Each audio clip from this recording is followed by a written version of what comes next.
you're feeling afraid, you are in the right place. Nothing that you've ever done that was worth it. You weren't at least a little nervous before you went out and did it. But one, Amen. you're in the right place. You're in the right place, and it's overused, it's oversaid, but there is no time like right now. At the end of the Let's day, go. you can wait, you can plan. If you've got all that energy, people wait and they say they have all this energy, but they're going to use the energy for the next day, right? Discipline over inspiration, right? That's a great thing from good old Jocko Willing to extreme ownership, right? Discipline, it does not wait for inspiration. You are not always going to be inspired to go do it. Just do it. The inspiration is going to happen afterwards, right? That's the only time it happens. If you wait until you were inspired, I'd be going out running marathons every day at 1 a.m., right? That's just not a great schedule for everyone to be on. Yo, this is the Streetwise Podcast, where we help you level up your game, level up your leadership, and level up your life. I'm your host, Matthew McReynolds. I'm a multi-brand franchisee, and I'm a franchise consultant, which means I help people find, launch, and build their ideal franchise business. My main goal is to help you get off of zero and become the person that your dreams need you to be. Buckle up, get your popcorn ready, let's go. I literally just got back from my office because every Wednesday I'll go and network at the McKinney Chamber of Commerce, one of the local community chambers, and my office is in Wiley, and so I usually do like a face-to-face or something if I don't have a recording, but since we had you on the schedule, man, came right back, got my stuff set up, and it's cool because not a lot of people know how to get in. Let me ask you, what was it like when you clicked on the link and got in the studio? What happened next? Oh yeah, when I clicked, so I had a redirecting thing that popped up in Google where it was like, hey, you're being redirected to Riverside. Okay. Double clicked on it, got over super here, easy. Typed in my name. Yeah, easy peasy. Okay, easy peasy. No technical issues. I have some very wise stages that come on the podcast with years and years of experience, but sometimes they don't always know how to hop in. So I want to make sure it's as smooth as possible. Yeah, I think that I think COVID did it to everybody where there's almost too many Zoom meeting applications. Obviously, Riverside, okay. Right? You can record it, etc. But I feel like everyone calls everything Zoom from a certain generation, where it's like, oh, you're hopping on the Zoom, but it's actually Google Meet or it's way different, or my Teams. Yeah, 100%. No doubt. No, that's not. Different application there, but man, it is got to ebb and flow and roll with it. All right, Streetwise Nation, we got Dillin Siwinski, Best Choice Roofing, and Franchise Fastlane with us today. Dillin, what's really good, man? Appreciate you for hopping on. Yes, sir. Just happy to be here, man. Happy to be on the podcast with you. I had a blast when we met over at that conference. I've been loving the content you've been pushing out, but Best Choice Roofing's growing, Franchise Fastlane is growing. It's a good time to be in the industry, to be working with fun people, and just happy to take some time out and talk to good people like yourself, man. Love it, bro. Yeah, this whole thing is about educating folks but also introducing people that are outside of the franchising space to people like you, people like me, guys that have been in the game that you might have to interact with. If I can, create a narrative, but also learn myself and just be a conduit for the masses, we're doing our purpose here. So I appreciate you for taking the time because I know it's going to help somebody out somewhere or the other. So tell me a little bit about you and your role. What's your title and how does that affect your day to day? We talk about Franchise Fastlane, we talk about Best Choice Roofing, but somebody might not even know how those two organizations even relate to one another. So what do you do and how do you help? Yeah, absolutely. So my title with Franchise Fastlane is a Director of Franchise Development. Right. And a big part of my roles and responsibilities, frankly, is working with, candidates that really want to be involved in a franchise business model like Best Choice Roofing. So walking them through an evaluation process of, hey, here's the ins and outs of the brand, and really figuring out on the front end, does this brand even make sense for your goals, for whether it's financially, whether it's on a business involvement level. And I really spend all day talking to those people. I could not ask for a more fun job, right? I mean, the amount of interesting people that you get to talk to doing this all with an entrepreneur mindset is a blast. When you talk about the relationship between Franchise Fastlane and Best Choice Roofing, right? At the end of the day, Best Choice Roofing is a roofing company, right? They didn't start out as a franchisor. There's not a whole lot of businesses that can, right? You have to build that structure first. And Best Choice Roofing is an expert at roofing, but Franchise Fastlane is an expert in franchising, right? And helping them to grow their business, helping them to find the people that are a good fit for the mold they've created at the end of the day, for somebody to get into and see success, right? And so what Franchise Fastlane does is we integrate them into that franchising community, help them find and source the people that would be good fits for the model, and obviously engage in that two-way vetting process. So like I said, couldn't ask for a more fun job. I mean, the franchisor that I'm working with, phenomenal. Best Choice has a wonderful model. They love their people that they bring on board, and want nothing but success for them. And obviously Fastlane works with some pretty fun brands all around the board. So definitely. Yeah, no doubt. No, it's cool, man. So Fastlane, being a franchise sales organization, came alongside Best Choice Roofing to help them build out their franchise as they focus on the key thing that is this amazing roofing company, essentially. Tell me a little bit about the founder. Is it Wayne Holloway, founder, Yes, sir. Best Choice Roofing? How did the whole thing get started to where it is now? Oh gosh, I'll tell you what, I wish Wayne was on to tell the story, because he does a much better job than I do. We'll go get him one of these days. Yeah, we'll get him. Oh, we're gonna have to, man. Wayne's phenomenal. He's a great speaker. He's a salesman at his core, and when he speaks to this story of him starting Best Choice, you can feel it in your soul, man, when he talks through about it. Because I mean, he basically he was working for another roofing company, at the time when he had the great idea to start Best Choice Roofing. Like I said, he tells it much better than me. But he was driving out to appointment, because the way that they used to set up those appointments in roofing and in retail roofing was they would basically just, hey, here's your lead.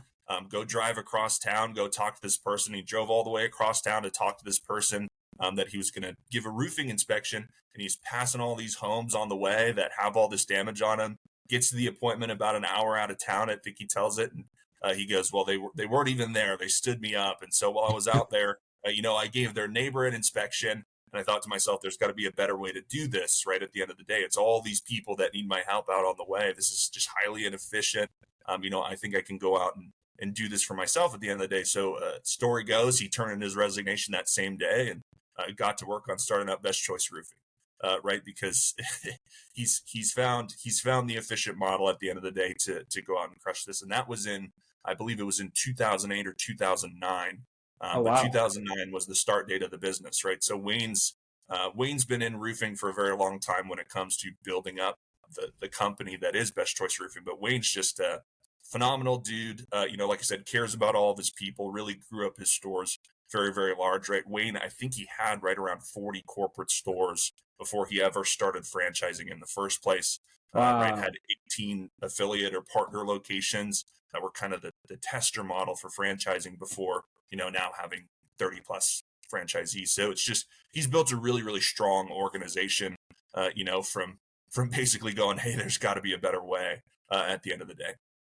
Wow, that's awesome. I always appreciate the franchise brands that build out time and experience of building their business before they loop in franchisees into the process. It's such a strong responsibility for the franchisor to make sure that they steward that well. Because in franchising, I find as a franchisee myself, it can either go really good or you can have a really hard time. There's not a lot in the middle there. So I always respect that.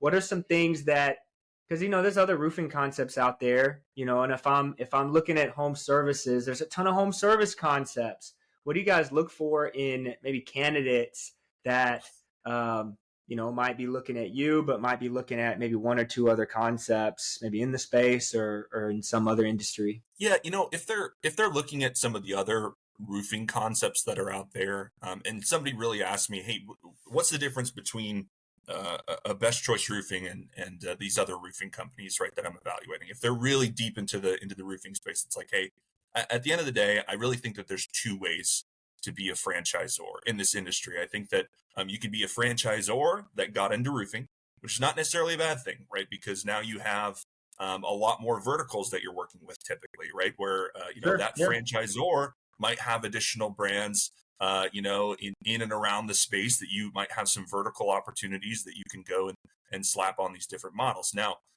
when you talk about Best Choice Roofing, they were a roofing company that got into franchising, which is two very, very different things. Now, me personally, I would much rather learn roofing from somebody that was a roofer that got into franchising. If you're looking for, this opportunity for all of these crazy verticals and to have what I would call a mid-tier producing roofing company, I don't think that that's a problem either. But it's really aligning like, hey, are you in love with the industry, or are you in love with the widget? I mean, what do you like about franchising in general? Do you plan on having all of these verticals? Because if that's the case, one of these franchisors that got into roofing could very well be another opportunity. Now, what I will say is there's also nothing to prevent you from adding those verticals and other brands if you moved forward with Best Choice Roofing. But I would say that's the biggest difference and the biggest outlying difference between a Best Choice Roofing and some of the other roofing concepts. I could talk through products, relationships, all of that fun stuff. I mean, Best Choice Roofing's been named Owens Corning's top residential producer many times over in the space. Let's go. Oh, yeah, Owens Corning, right? They're the largest producer of asphalt shingles in the country. And so when you talk about the relationship that you get there as a franchisee, it's phenomenal. Now, on the customer-facing side, a roof is a roof is a roof at the end of the day, right? There's not a ton of people that know. You have to go educate the different product differences. So when it comes to going out and getting the business, there's a lot of fun things you can do with that product. But on the franchisee-facing side, the amount of relationships you get with Best Choice Roofing are a lot different just because they've been at it since 2009, right? And Wayne's a stark negotiator when it comes to forming those relationships. So people get some pretty good pricing over at Best Choice Roofing. What's going on, everybody? I hope you're liking the conversation this far. Please take a moment, give it a 5-star review. It really helps spread this out to as many people as possible. All right, let's get back to the episode. No, it's really cool, man. And I respect that, being somebody that's been kind of in the middle of both, a brand fresh emerging concept versus one that's been around for a little bit longer. Those are very noticeable differences. And you have to have your why as a franchisee, as a potential, candidate coming in. You've got to have that why plugged in, lined up, and it's got to be so strong, because if you don't pick the right widget to move forward in, then you're going to have trouble, or you're going to have trouble either way, but how are you going to overcome it? And I often speak into people and say that it's not necessarily about the widget. It's about what the widget can do for you and for your lifestyle and for your legacy. And so when I think about walking into a franchise concept, what's my lifestyle about to be in this business? Because I know from pest control and from paint, two very different owner lifestyles. So with Best Choice Roofing, what can maybe a franchisee candidate look forward to as, all right, what's my role in this business? And then how does that translate into who you're looking for? Because you guys aren't just giving these away. You're not just selling them. You're awarding them to people that are supposed to be a good fit. So yeah, lifestyle of franchisee, and then what characteristics or traits of candidates are you guys looking for those people to facilitate? Yeah, I think it's really tough to say, hey, we want a sales background, right?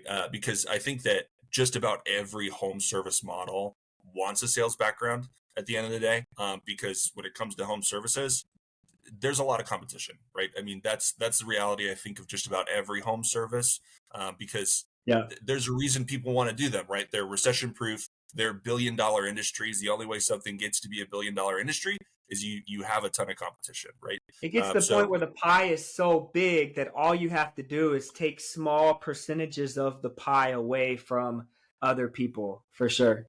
100%, right? But that's why most of these concepts want a sales background, right? Because the best way to go out and get business is sales at the end of the day. And it's not that the owner has to go out and make every sale, but the sales background is directly towards sales management at the end of the day, right? Because to scale something up like a Best Choice Roofing, there at least has to be some comfortability around this idea that I am going to employ salespeople, right? And in order to employ salespeople, right, salespeople are herding cats at the end of the day, especially entry-level sales reps, right? Like I came from a franchise model myself, right? When I was a kid, I started working there at 17. Started managing at 19. Trust me, I was one of the cats they had to herd, right? I mean, that's an entry-level sales rep. They're either the most motivated person on the planet or the laziest person on the planet, and they're the same person at two different times a month, right? So you really got to rein those people in. And I mean, to rein those people in, right, you have to at least have some comfortability with, I am going to go learn sales management, right? I'm going to learn from these experts how to sales manage, even if I'm not the type A, sales management guy. And when you talk about lifestyle with Best Choice Roofing, well, I wouldn't really say that Best Choice Roofing is a semi-absentee model, right? I really don't like the term semi-absentee. We have franchisees that only put in 20 hours a week, right? But the reality there is they came blessed with the skill set to be able to walk in and do that, right? I don't think that anybody can just walk off the street and go put in 20 hours a week in the business and have some really great success. I'll use Jim in Valdosta, Georgia, as a great example of this, because he's a guy that started in what we would call our GM run model, where he hired a GM from day one down there in Valdosta.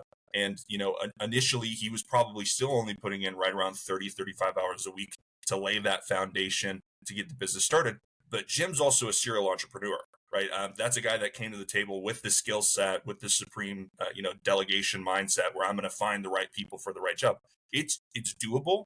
You can do it. But the reality of that model is that, again, you have to come prepared with the proper skill set to implement it and build up that team around a GM, build up a team around the right individual.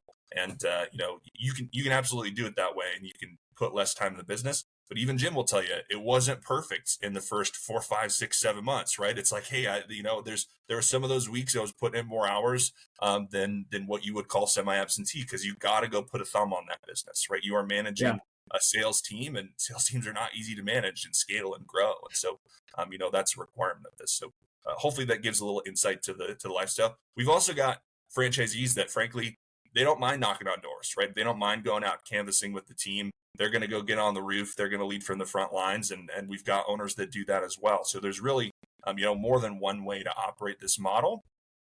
But, like I said, we show that model. We have the executive model. Lots of people start with a GM, but I wouldn't call it semi-absentee, right? I mean, at the minimum, even a year and a half down the road, you're probably still going to be putting in at least 20 hours a week in that business.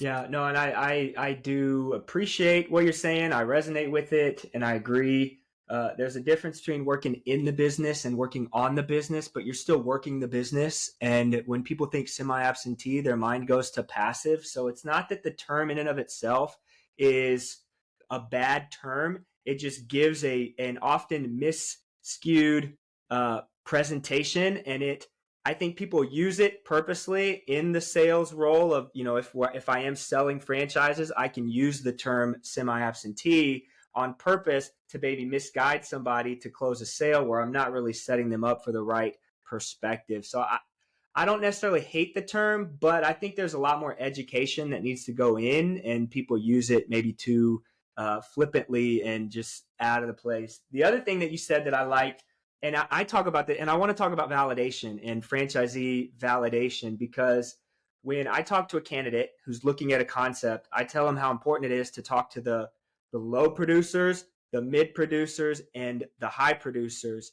And they need to understand that the franchise brand is probably going to introduce you to high performers, but you need to know that those guys are going to have some sort of unique gifting, right? Either they had experience in the industry, they had a ton of money, or something else. Maybe they're just so well connected that they had a bunch of sales out the gate. They had something that gave them a boost.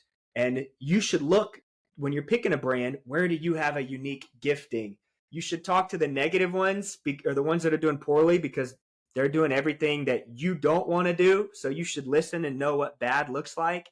And you should talk to the middle, because statistically, that might be where you fall, that top half. So then that gives you some range. So I appreciate you talking about the unique giftings. And I'm curious for you, because you can go into like this type sales role, but you're also educating people, and maybe give us some training or some coaching on how sales, you're actually solving people's problems. And so how do you use that when you're talking to franchise candidates in a way that when these people buy their franchises, they don't have to worry about, oh, I have to be so good at selling. Like, I'm just solving problems here. How are franchisees solving people's problems at the end of the day, right?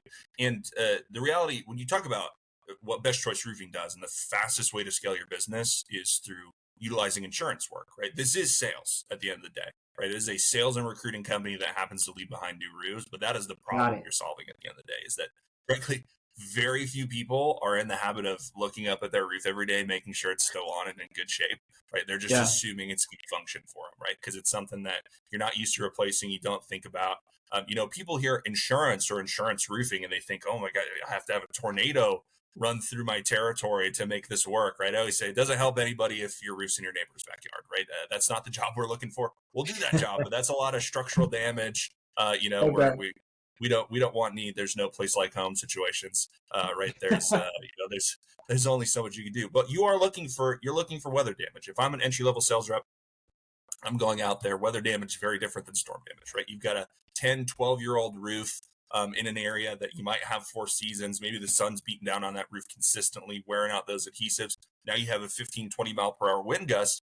You're missing 5, 6, 7 shingles, or you have what's called a crease shingle, where a shingle, is been pushed up by the wind. Now it's folded back down and resealed, leaving a big old crease right in the middle of that shingle. The reality there is that people have no idea that they can get their roof replaced through insurance, considering that is weather damage, right? They have exposed nail heads on their roof now. As soon as that shingle is gone, you can effectively get water in your home, right? And the last thing the insurance company wants to pay for is water damage in your attic. And so, that is the problem that you're solving for homeowners. One, you're solving a problem they had no idea existed, right? Imagine you're driving down the road and someone points out you have a flat tire and they go, well, hey, how would you like me to get my insurance company to come actually fix that tire for you right now? Right. And that's basically the process that you're doing, right? You had no idea you had this problem that could have very negatively, adversely affected your home. And now somebody wants to solve it for you for the cheapest possible way that you can do it, while also providing top value, which is,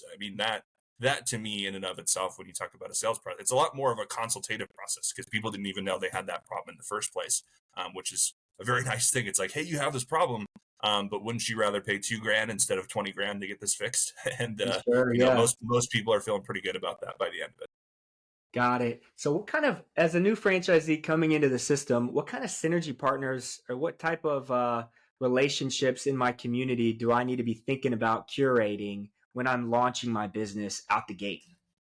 Well, I'll tell you what, when you talk about industry connections, Best Choice Roofing is going to set up most of our franchisees with some really, really strong industry connections. So first and foremost, Owens Corning, these relationships are just going to happen naturally. And then I'll maybe talk a little bit about some of those relationships they're going to have to pursue, right? But Owens Corning, you're going to get introduced, to those national reps that are going to do in-person training. Those are guys and gals that are going to help you with products. They're going to help you with pricing, learning the industry, right? What is drip edge? What's an underlayment? All that fun stuff that you're going to need to learn, right? Roofing's simple, but you do need to learn some stuff about it. And then like your local distributors like ABC Supply Co., Beacon, SRS, Best Choice Roofing has really strong relationships with all 3 of those companies. You'll actually get introduced to your local ASM via a national rep. Actually, Ron's great over there at ABC Supply Co. He'll walk in and say, hey, Matthew, this is our local ASM over here at ABC Supply Co. And ASM, this is Matt. He's our newest franchisee with Best Choice Roofing. They're our top residential producer. So you're going to do X, Y, and Z for them, right? One of those X, Y's, and Z's is introducing you to subs. It's going to be walking you through pricing, setting up a line of credit with those local vendors and doing all those fun things. And when you talk about those distributor relationships, right? Those distributors are major names. Tons of people in the industry are using them, and they're going to provide direct relationships to other people in the industry, like sub labor, like insurance adjusters that they know of.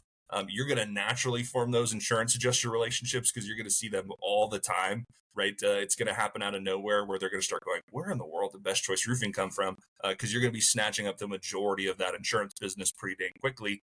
So your reps are going to be talking to them all the time. Now, relationships to pursue, definitely folks in real estate, right? I mean, anybody that's a landlord, anybody that owns properties, you're going to end up working out some pretty great deals with them to be able to go do inspections on complexes, all of that fun stuff. But I would say most of the industry relationships are almost kind of handed to you by Best Choice Roofing because they're so well integrated in the national roofing community that it makes it very easy for a franchisee to go, oh my gosh, look at all these new friends I made, in the industry and kind of work their way into the system off of those. Cool, man. What kind of mindset does somebody need to have? And let me preface, a lot of these guys, they've worked at high level organizations and they might be very confident in their abilities in general, but at the end of the day, most of these first time, I mean, they've never launched a business. They've never been in franchising. They've never really had to build a team and scale it in the way that you do with the small business. And it's all new. So, but also you don't buy a franchise to buy a job. We didn't get Mosquito Joe to go out, and even though I did work the truck and I did do all the treatments for the first few years until we built out our team. But with the second brand, I did not get Groovy to go paint myself. I did it so I could build out this asset. But my mindset had grown over the years. What do you look for in a mindset of a franchisee candidate when they're coming in? Like how do you know which ones are going to be, maybe more successful than not based on that mindset? Yeah, I mean, I think, and I think you'd probably agree with me on this, but I think there's a certain level of ambition that you can spot on someone almost immediately, right?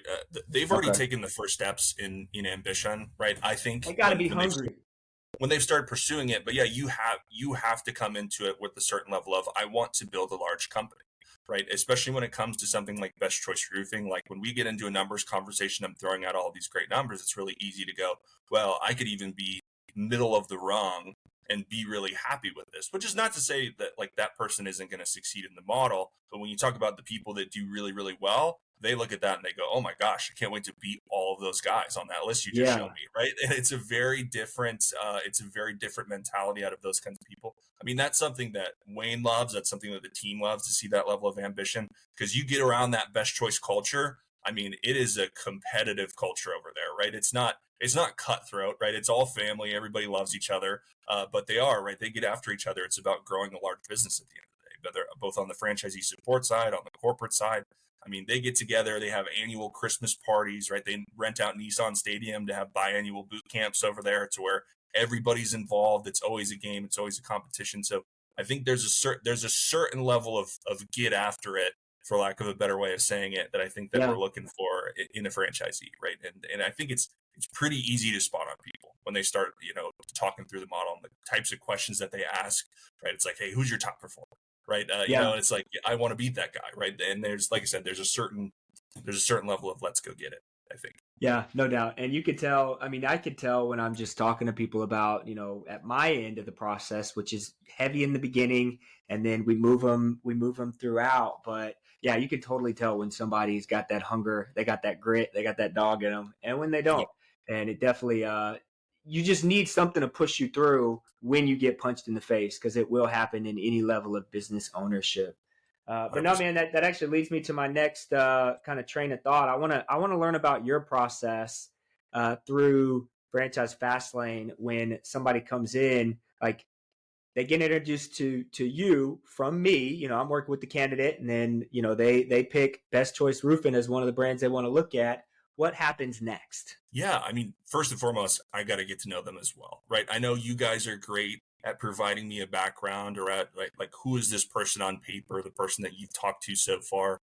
I do a good chunk of reviewing of that, so I can understand, what they look like on paper, but what they look like in a conversation is also a completely different thing, right? And diving in to right, really almost kind of like what we're doing now, right? Allow them to ask questions around the model that are their top concerns, right? Like one of my favorite preliminary questions is, what has to be in place in a franchise model for you to feel comfortable taking ownership of it, right? And like it's a really bold question, right, for somebody you just started talking to about a model. But if they haven't identified those things yet, at the very least, by the next call, they're going to start thinking about the things that need to be in place in that model for them to be comfortable, right? Because if you haven't identified those things or thought those things through, they're things you need to think through to make a decision at the end of the day, right? So like, what needs to be in place for you to feel comfortable? That's really what I focus the entire first call around. And I poke and prod, right? I ask preliminary questions around, how comfortable are you in a high octane sales environment? Have you recruited before? For sales rep positions, what has your life experience been so far, and really what are you looking to get out of a franchise environment? If those things don't align with what Best Choice Roofing is, right, then I'll say, hey, this is right. This doesn't align with what you want at the end of the day, which means it's not a great fit for you, right? And identifying those things is very, very important early on in the process, or you're wasting everybody's time, right? Because you guys do a good job, and it's like, hey, and I know these are the things you said you want, right? But as you get further into the process as well, right, you're going to start showing them some different options. as they tailor down those things that they want. So I also think it's part of my job for you guys to figure out, are these the things you actually want? Or are these just the things that you feel you want, right? Which are two very different things in reality, I think, in business ownership, right? Really dialing those things in, call one, I think, is important, right? We're going to walk through numbers. We're going to do all of the actual business assessment portion of this. Also vitally important, right? Not only, okay, here are the numbers, but here's where the franchisor gets the numbers from, right? I think that FDDs leave out a lot of context if you're not good at reading them, right? Which is something that is, I think, difficult for anybody jumping in the franchise, right? Like, where are these numbers actually from? What's the context behind them? You say it's your average. What's your median, right? If they're not pulling a median number, it's probably because their median number is a little bit lower, right? How do I get to a median number if they're not showing a median number? And kind of, I think it's part of a good part of my process where I'm going, hey, I don't know what other models you're looking at, but I think that it's important that you go find the context for those numbers as well, right? I'm giving you all of my context. Here's what I would do if I was looking at other brands and I needed to go get context in this, right? And creating that consultative process, because I think there's a lot of times things can get shoved under the rug in those numbers calls, right? And understanding, again, where does everything come from? Walking through mapping, walking through, hey, here's our FDD. Here's any of the funky verbiage that's written by a lawyer that's hard to understand, right? Because those are all written by lawyers. It's difficult legal jargon. Let's talk through any of those things that sound real funky, and provide some context to what the franchisor is looking for. But those are, I mean, that in a nutshell, those are some of the things that we talk about going through the process, right? It's it's a fun process. I love doing it with people, but it's business ownership at the end of the day. So not even the evaluation can be easy, right? I mean, it's part of the whole deal. Yo, thanks for listening this far. It's at this point in the episode that I want to talk about Streetwise franchising, teaching, training, building, Streetwise franchising. As a franchise consultant, it's my job, it's my absolute pleasure, and it's my mission to help aspiring entrepreneurs find, launch, and build their ideal business. I've been a franchise owner for almost a decade. I know what it means to struggle. I know what it means to build a team. If you're ready to get off of zero, if you're ready to build something for yourself, visit streetwisefranchising.com. Let's get the conversation started. Don't wait until tomorrow to build your future. It starts today. Streetwise Franchising. Stay humble, stay hungry, stay streetwise. Let's get back to the episode. Yeah, no, it's cool, man. That's a great breakdown, and I love it. And when I was looking at pivoting myself and kind of leveling up in the franchise space after launching a couple brands and looking at, okay, should I go on the development side or should I go on the consultant side? And I knew I was going to love whichever one I picked because of the ability to kind of dive in and really get an understanding of the individual that you're talking to. And I just love asking questions that nobody has probably ever asked them before or anywhere outside of like a therapy session almost. I mean, I asked the guy the other day, and this guy's an engineer, he's made it way more money than I ever have, super intelligent, so analytical. And we get through the first call and we're wrapping up and it's like, all right, bro, it's been great talking to you. What are you afraid of though? Like, what's your biggest fear? And he was like, what? My biggest fear? I was like, it just helps my process. He's like, you know what? No, it's cool. It's cool. Nobody ever asked me that before. I was talking to a lady that worked for Toyota, a big, she's an executive up there. And it's like, all right, how did your relationship with your parents affect the career path that you went down? And how does your relationship with them now affect the decisions that you want to make about your legacy? And I mean, I got people that they start crying, kind of working these things through. And it's important to understand that we're setting people up to really build their legacy, and it just gets tainted so often, and franchising gets a bad name because I see a lot of franchise owners that are struggling in their business, but it's maybe because they shouldn't have been in that business in the first place. And I think you and I have the ability to protect people from that, not to make it easier, because God knows it's not easy when you launch a business. But if you thought it was coming in, you're probably misguided a little bit. Yeah, I mean, I think it's really tough to say that franchising gets a bad rap from people that don't succeed as well, right? I mean, when you talk about like, I worked in startups, right? Before I started in franchising as a young kid, but I also worked in startups in the automotive space, import, export, parts manufacturing, things that we really kind of built from the ground up, right? Just very difficult industry, very very volatile. COVID was tough, right? I mean, we went through all of that, weathered the storm, sold that company. But like the amount of startups that fail in general, right, compared to the amount of franchisees that fail, right? There's always going to be a group of people that you could argue, hey, maybe they weren't prepared well enough. That's something I take very seriously. Like you mentioned, I know you take it very seriously. Were they prepared well enough? But did they have the right mindset? That's a really tough call for me to take, right? I can't tell somebody what their mindset is. I could jump to conclusions about what somebody's mindset is based off of the feedback they've given me, right? I'm of the opinion I want to give everybody a shot, right? I have a problem. I fall in love with everybody that I talk to, right? When it comes to like, dude, I want to see you crush it so bad, right? It's Yeah, really tough for me I to feel say, hey, that does too. this person have the right mindset for business ownership? It's very, very hard to tell. And I don't think they're, like you mentioned, man, getting punched in the face, going out there, you are gonna run into difficulties. And the Yep. only way to find out, I think, if you have that business ownership mindset, is to go out and try to own a business, right? I don't think that there's any other way. I think that I think there's probably certain preliminary factors. And what was your workplace life? Did you have great mentors that were business owners in the past, right? All of those things I think influence your overall mentality, and are you mentally ready to own a business? But I think that is the toughest call in this space, right? You can educate somebody, you can tell them exactly what to do, exactly how to do it, and sometimes the either the intentionality, right, or the like they maybe just weren't in the right headspace for business ownership, which is a really hard thing to explain to somebody that hasn't owned a business before, right? And I think that's the Yeah. toughest call to Amen. make in it, right? Just speaking to that point, because yeah, I do my best, right? It's like, hey, this is what the model is. These are the ins and outs. These are the tough parts, right? You're going to hear about the tough parts from franchisees, but at the end of the day, the tough parts are the tough parts, right? You either feel comfortable that you're going to get through them, when reality sets in, I think that there's always going to be a percentage of people that just were not mentally ready to go do it. And I think that's the toughest part about franchising, right? Is it's eventually it does fall on that individual to go run the business.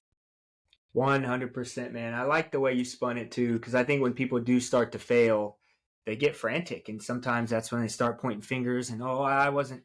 But at the end of the day, you don't know how you're going to respond when you get punched in the mouth until you get punched in the mouth. And you can have a plan all day. And Mike Tyson said it. You have a plan until you get punched in the face. And then you got to figure out, all right, how am I now going to respond? And for me, I love working with people that have some sort of background where they've experienced failure, and I love talking and speaking into that failure because I think that's where the growth comes from. You know what I mean? Like if you've 100%. never experienced failure and you've never like hit obstacles, and I think, as a dad, I see my kids and they've got it. I came up, we did all right. It's not like we were, without, but I look at my kids and my kids have like such better opportunities than I did. And so as a dad, I always like think about, all right, how can I manufacture some obstacles for these guys just so they can still level up and still grow? And I think that's important from a prospective business owner as well. Yeah, I think I think, wow, that's a great way to say it too. Manufacture some obstacles. I think that there's a certain kind of person too that will manufacture those obstacles for themselves, right? I mean, No doubt. I think that's a great percentage of people that we work with, right? I think that's what business ownership is at the end of the day. There's a Yeah. lot of people that come into it, right? And they're like, dude, I've got a great job, but it's Yeah. boring. They're like, I gotta go be my own boss. I gotta have a challenge. I don't know what the heck I'm doing right now, right? Yeah. So I think that's a great way to put it, man. Yeah. Manufacturing a challenge, because yeah, I mean that's what it is, but some people can't live without that, right? I think that I'm built that way a little bit. I think most of the really successful people, at least in the best choice model, are built that way. And I think it's like, hey, I'm gonna manufacturing the obstacle also tends to have a bigger cookie at the end of that pathway, right? It's like, hey, if I manufacture this obstacle for myself, it's really consistent growth. Because I think in business ownership as well, right, there's a person that's like that they're going to hit a scale wall, right? They could be doing fine, right? They could be a middle performer in a franchise model, and they wouldn't be considered a failure by anyone's stretch, right? But at the same time, they're going to hit that wall and they're going to stop. Like that's the obstacle that the business built for you. Once you climb over it, right, there's a whole lot more revenue waiting on the other side. I think you run into a lot of those people as well, which there's nothing wrong with it, right?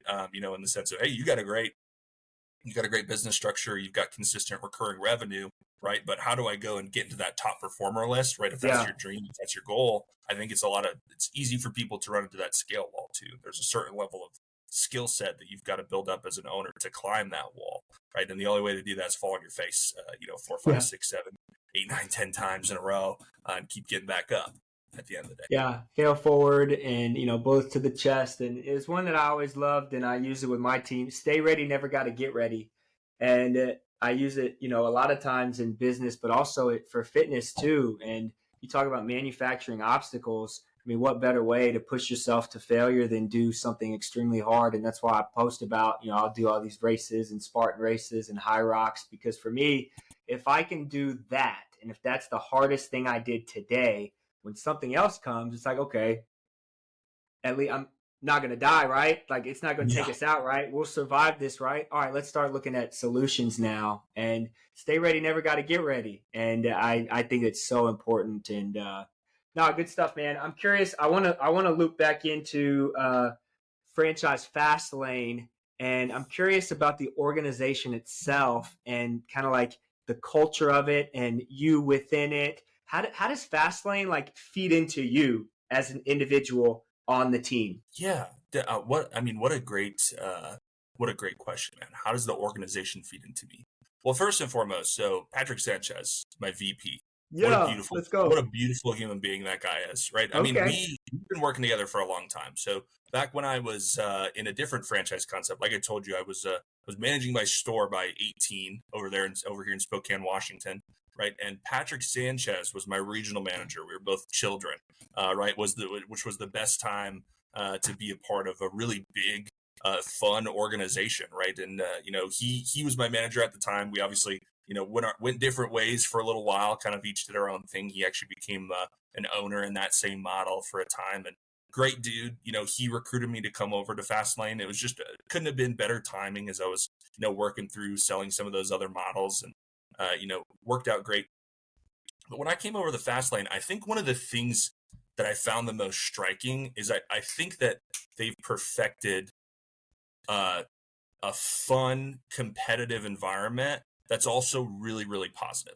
Right. I think it's hard to have a certain level of competition between your coworkers because, right, steel on steel, iron on iron, right? I mean, that's the best way to sharpen yourself is be around some people that want to win. But I also think it's really hard to cultivate that environment without it being like a little bit cutthroat, right? Without it being a little bit competitive. But I think 100%. that Fastlane as a whole has done just a phenomenal job with that. Like I have yet to talk to somebody that's in my role that wasn't just a genuinely positive human being. Everyone's excited to see everyone succeeding, which is, that's a culture that, I don't know how Carrie did it. I don't know how the foundation was built. I wasn't around for that part of it, but just a great environment in that sense, right? Just some great positive people that really, if I wanted advice, I know that I could call any one of my coworkers right now and get some advice on, hey, I've got a candidate with this situation. Just a phenomenal company to be working for at the end of the day. So that's really good, man. And I appreciate that sentiment because again, we're speaking into people that are going to have to start their own company and build their own culture. So for you as, an employee of Fastlane, here you are speaking into the positivity and the culture and how you feel appreciated there. It's really cool. And I think it's helpful though to have like specific things that maybe the organization does that curates it. Because I get it myself being on a football team, like, yeah, I'm competing for this job every single day. And yes, I want my fellow defensive back to do well. But at the same time, if he does too good, he's going to take my spot, right? And that I get it. Like some of these environments can become overly competitive and cutthroat. So as a franchisee is building out their team, what are some things that you've seen maybe in the organizations that you've been in that have helped curate a positive culture, one of inclusivity in supporting? Are there certain things that you guys do on a regular basis? Anything that you can give me? Well, this is, I don't know that this is a Fastlane thing in particular. This is just something that I've noticed personally. Okay. I call it opportunity to outcome alignment, right? I think that if you have, hey, if you do X, you will get Y. I think that is probably the most important thing culturally in any business structure. There I we think that go. people have to have a really strong, secure sense of, if I work hard at this, if I perfect this skill, if I go out and do it the way that I'm supposed to, I will get Y at the end of the day, right? So whatever Y is, it could be income, it could be, promotion opportunity, it could be upward mobility again in the company, right? It could be building a skill, right? Like, hey, if you work hard and do this for us, Good point. we're going to teach you how to do this, and you're going to carry that on as a skill to the next thing. That's what I always saw franchising as an employee. If you're an employee of a franchise, you can learn everything about $1 million, billion-dollar winning structure, as a 19, 20-year-old. That's really what my goal was when I was in franchising, right? So I think opportunity to outcome alignment is huge. I think something that is Fastlane, I think it's Fastlane particular, is that one, the onboarding process, I think, to bring people on is pretty intensive, right? They do a lot of, bringing people on, shadowing. You will do interviews with people on different teams in the director position. You'll do interviews with separate Oh, directors. I mean, you'll talk to them. Everybody will really, I think, give their 2 cents on the individual when they go through that process, right? Like, are they part of this fast lane culture? Like, do they already have some of the key indicators of being the right person for one of these director roles? And I think some of that is positivity that's built in, right? I think a little bit of delirious positivity is good for everybody in their life, right? To just keep carrying through, when the going gets tough. But yeah. they have their really strong set of principles. One of my favorites, always have each other's back. That's a huge principle of Fastlane, and I think that it's displayed really strongly in that. So those are a couple of things that I would speak to that I see really strongly in the culture over here. Have each other's back, work hard. That's always a blast for me. No, it's cool, man. I appreciate that. Core values are super important to me too. We started implementing EOS about a year and a half ago, and entrepreneurial operating system, and it's been just so eye-opening to me. And our core values are, we got 5: ideal team player, which comes from Patrick Lencioni's concept of humble, hungry, and smart. The next one is you got to take extreme ownership, and that's from Jocko Willink and Leif Babin's book, Extreme There we go. Ownership.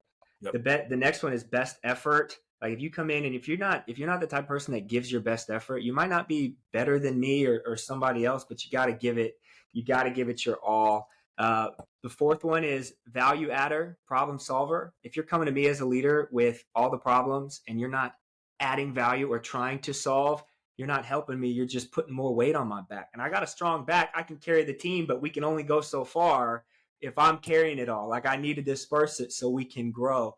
And the last one is service, service, service. Service yourself, service your team, and then we got to go out there and service our customer and our community.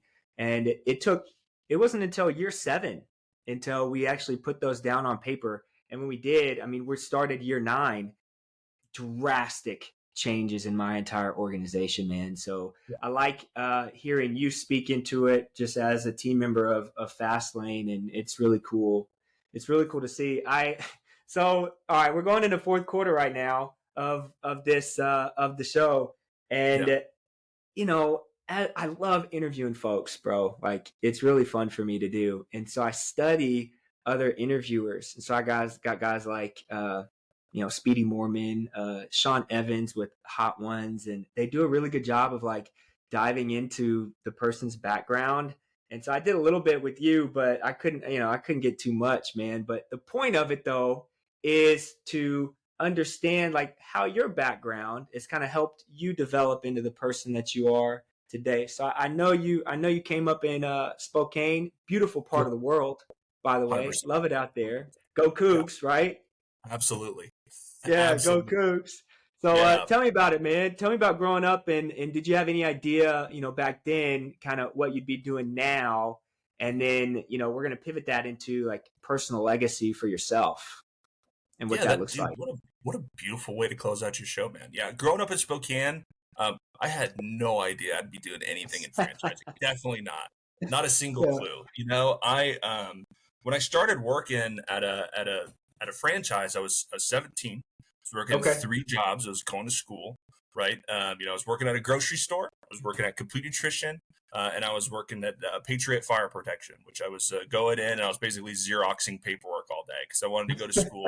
I didn't really want to go to school, right? I was going to school because I was like, I don't know what else to do, So I was going to school, and one of the manager at Complete Nutrition at the time, because they were owned by a franchisee that lived in Iowa, owned a couple stores over in Spokane, kind of a remote ownership situation. So the manager was also from Iowa.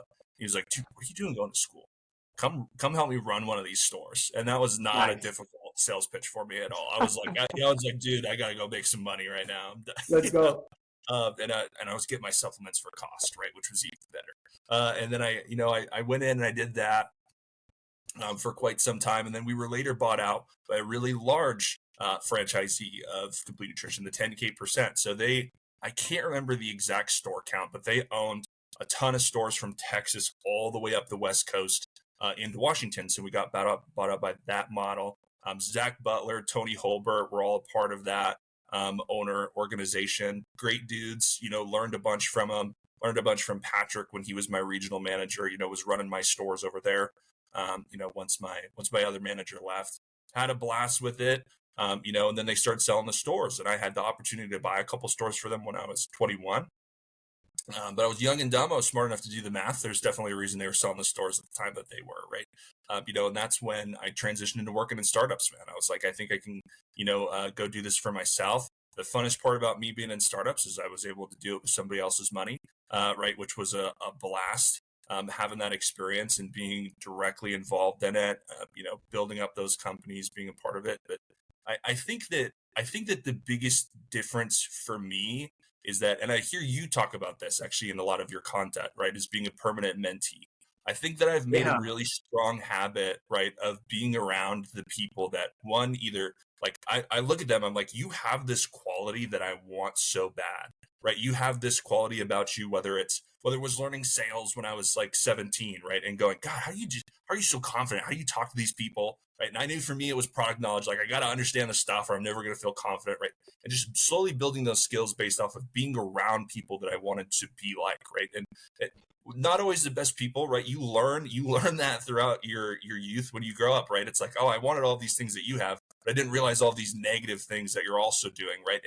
And being around those people, like being that permanent mentee, like you talked about. Right. And finding the right people to learn from, I think is something I've made a really strong habit of, that eventually led, to some great stuff. It was all great stuff, right? I think it's easy to see some points in your life and go, God, that wasn't a great time, but there's always some positivity in there because it always led you to where you are at the end of the day, like you are trying to bring out in this portion of it. But that's, a little bit of my background, kind of what got me to here. I know I already kind of talked about the startups. I mean, it's vehicle importation, parts manufacturing, couple retail lots. We tried a meal prep company too. I mean, that meal prep company had miserable failure. That was a tough one to get off the ground, man.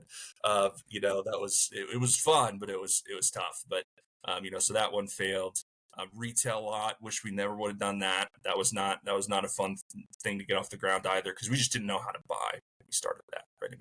I mean, I could talk your ear off about those startups all day long, but it might be best for another time. No, it's all good, man. It's all good because I'm a firm believer that our pain leads us to our purpose. And we talk about that on the show all the time, man. And it's the failures that actually kind of guide us to be who we are called to be.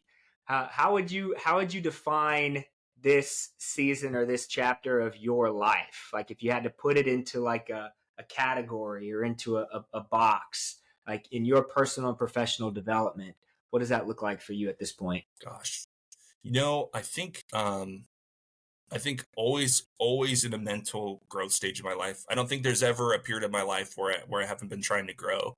So always in a mental growth stage. That's always going to be a part of it. But if I had to define, gosh, I would say this next 5 years, it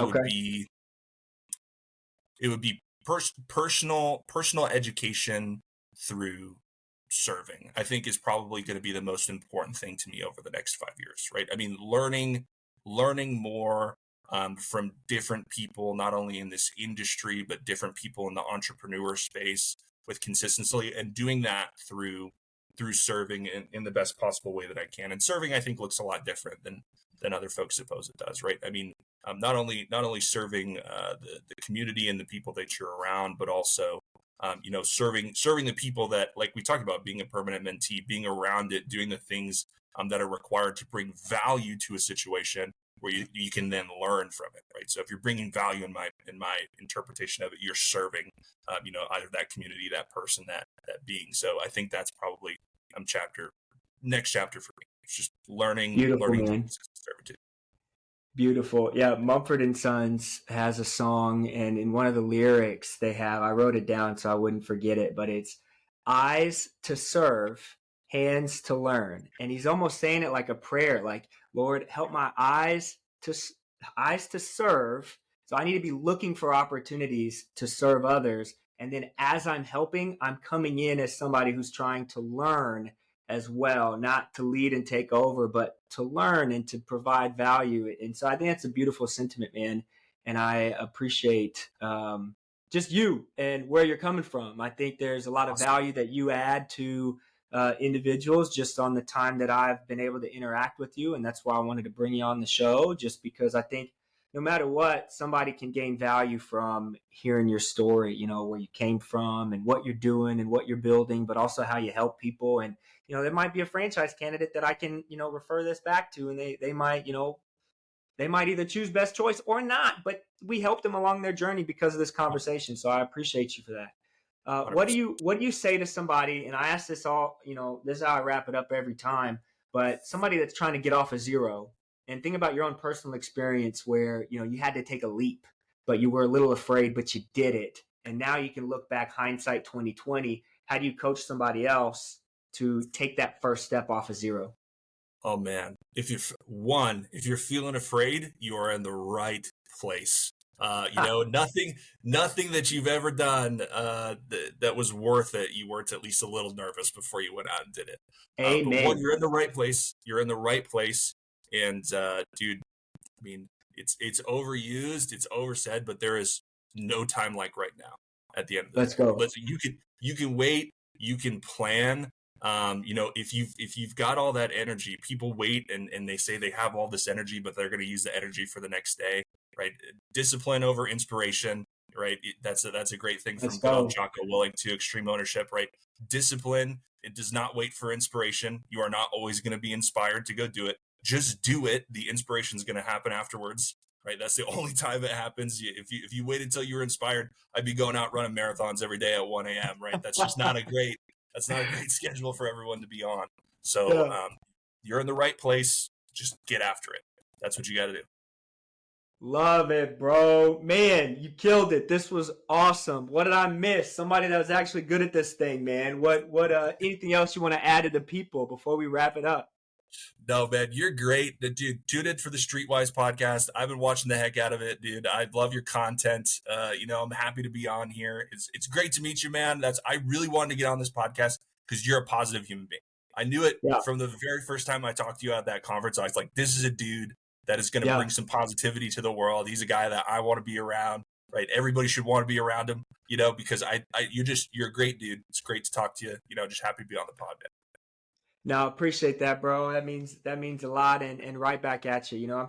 I said earlier, I'm trying to be a conduit of the information. I'm trying to be that serial mentee, that permanent mentee, somebody that's always locked in on growth. And that way I can take it and I can spin it out to the masses and help other people too, because that's only elevating me. It's not this big altruistic philanthropic thing. It's so I can grow and get better too. I have to see the world in that way in order to add value to myself and to others. So appreciate that, man. Best Choice Roofing. If you're interested in the concept, holler at me. I'll get you connected with Dillin. Until next time, stay humble, stay hungry, stay streetwise. Peace. All right, everybody. That's a wrap. Thank you so much for making it to the end. Hey, if this episode added any value to your life at all, please like it, share it, give me a 5-star review. It's the only way that this show is going to gain traction and help more people achieve their dreams. If you're ready to start your franchise journey, visit streetwisefranchising.com. Let's set up a time to talk. Hit me up on LinkedIn. Until next time, stay humble, stay hungry, stay streetwise. Peace.